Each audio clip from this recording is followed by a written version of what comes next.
Hello, guys, and welcome to episode 14 of Jack Reads.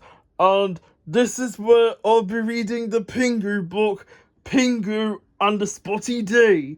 And so, let's continue on with the book. And so, here is the book, which is Pingu and the Spotty Day. Pingu and the Spotty Day. One morning, Pingu was painting a great big picture of the South Pole. He enjoyed splashing on the white paint. Mum was ironing away while Pingu crawled around on the floor.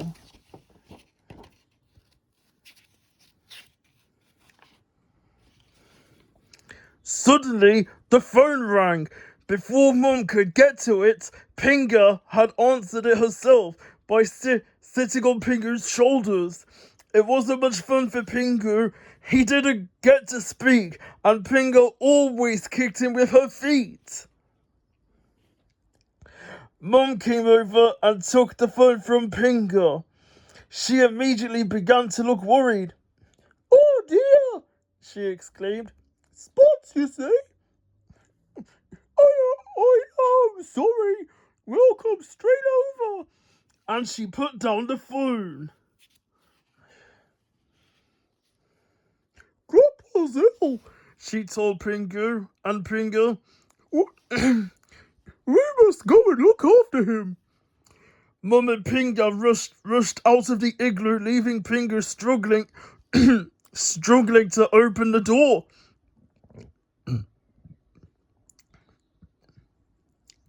He heaved and heaved, not realizing that Pingu was sitting against the door outside to stop it opening. Pingu took a huge run at the door just as Pingu decided to walk away. Splat! Pingu landed flat on his face.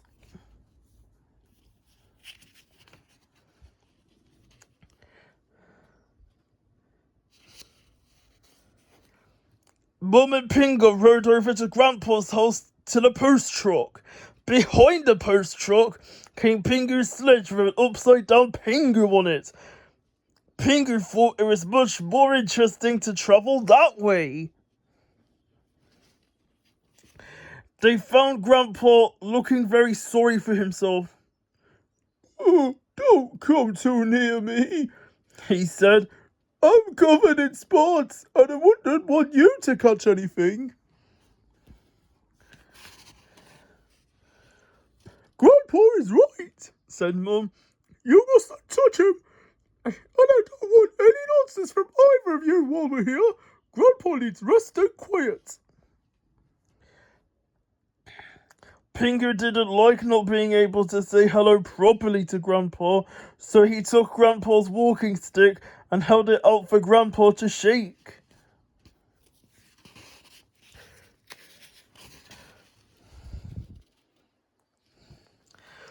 Mum went off to stoke the fire so that she could make some nice hot soup for Grandpa. Pingu and Pingu began to run round and round Grandpa's armchair. They squealed and hooted. Grandpa held his head in his hands. "I can't take all this noise," he groaned.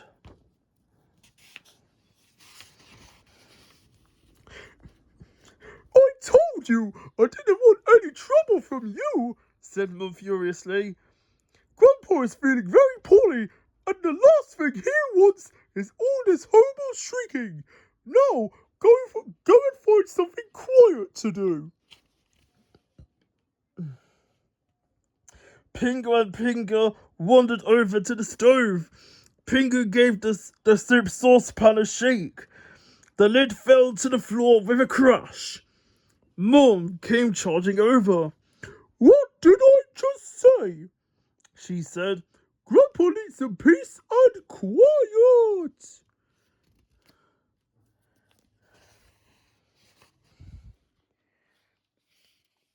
Pingu and Pingu decided to explore Grandpa's cupboard. Pingu found an old top hat and Pingu slid around the room. They were having a good time until Pingu crashed into the cupboard and everything fell out of it. "Oh, my poor head," moaned Grandpa. "This is too much." Mum had had enough. "Go outside," she shouted. "I don't want to hear another squeak out of you until we go home." Outside, Pingu made a seesaw. He began to rock Pingu up and down on it. Pingu flew higher and higher into the air. "Help! Help!" she screamed with delight each time she came crashing down onto the seat again.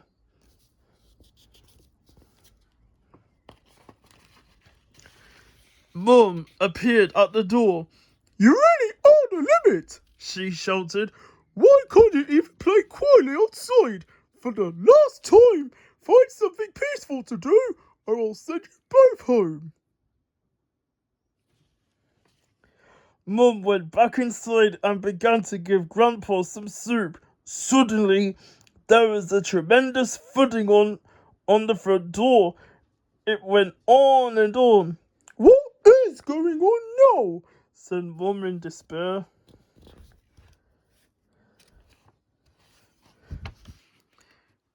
Outside, Pingu and Pingu were playing football. Pingu was kicking snowballs into the goal. Pingu was trying to stop them. "Hey, goal, goal, goal!" Pingu shouted out gleefully each time a snowball hit the door. Just as Pingu had another shot at the goal, Mum opened the door. Splosh! The snowball landed right in Mum's face. "A goal!" yelled Pingu and started to giggle. Neither Pingu nor Pingu giggled for long. They had never seen Mum look so cross. "Go straight home," she ordered. "You've done nothing but make a noise all morning. You're two extremely naughty penguins." Back at home, Pingu and Pingu were feeling a bit guilty for making so much noise.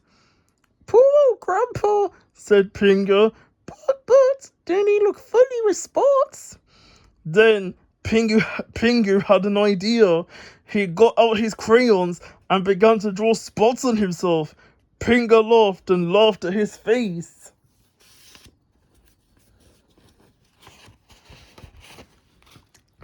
Pingu drew spots on her face too. "Oh, I know how to stop Mum from being cross with us," said Pingu, and he went over to the telephone to make a call. At Grandpa's house, Mum was rubbing some soothing cream on Grandpa's spots. Suddenly, the phone rang. Mum went to answer it. It was Pingu. "Oh, I'm afraid Pingu have come out in spots," Mum told Grandpa worriedly. "I'll have to go home and look after them." Mum rushed home on the post truck as fast as she could. She found the two penguins in bed. "Oh, you poor things," said Mum in alarm. Mum stroked Pingu's head. Then she looked at her hand. She couldn't understand it. It was covered in crayon. She looked at Pingu's head where she had stroked him. The spots were smeared together and were now just a mess of crayon. Pingu and Pingu started to laugh and Mum joined in.